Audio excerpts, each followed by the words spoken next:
चांगलं गाणं गा. मग क्लासिकल ऐकू. हा क्लासिकल गा, जोपर्यंत लोक मारत नाहीत तोपर्यंत गा. ए चल आज मामाला दाखवूया. हा मामा काय हे काय ते असतं ना मामा तसं टीव्हीतलं बघून आले. नाही मामा.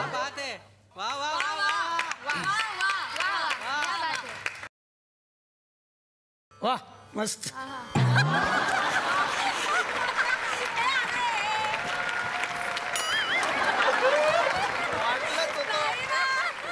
थांब. ए मला पण घे.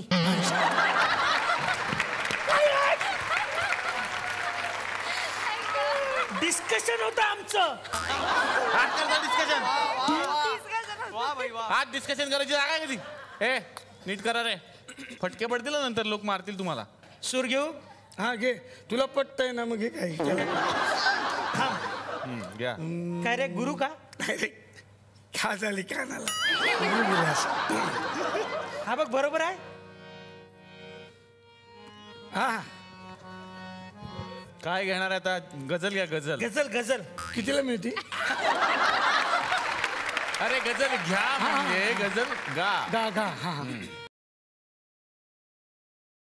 वा वा वा. वाजव ना नीट. का मस्ती करतेस. वाजव ना. मस्ती कर बस. सॉरी. होठो से पासून परत. हा होतो. आता प्रथमेश, तुझ्याकडे मला यायचंय. सगळ्या महाराष्ट्राचा तू लाडका मोदक झाला होतास. प्रथमेशची जी स्टाईल होती टिळा लावायची, ती अजून सुद्धा त्यानं कंटिन्यू केलेली आहे. आणि प्रथमेश जसा तेव्हा दिसायचा तितकाच गुटगुटीत अजून सुद्धा आहे. त्यामुळे मला खूप आनंद झाला. खात्यापित्या खर्च आहे. वा वा. प्रथमेश, तू ऑडिशनला गेला होता तेव्हा तू कितवीला होतास. मी जस्ट 8वी पासआउट झालो होतो. आत्ता मी एक्सटर्नल कॉलेज करतोय. मी आता सेकंड इयर आर्ट्स करतोय. वा वा. मुंबई युनिव्हर्सिटीमध्ये. ऑडिशनला मग कुठलं गाणं गायला होतंस. मी लिस्ट देताना पहिल्याच राऊंडला 22 गाण्यांची लिस्ट दिली वा होती. वा वा वा वा. काय पाहिजे घ्या, तुम्हाला मेनू कार्डच दिलं त्याने जवळ. आणि त्यातल्या तिसऱ्या राऊंडला जवळपास कौशल दादा होता, कमलेश दादा होता आणि सगळे म्युझिशियन्स दादा होते.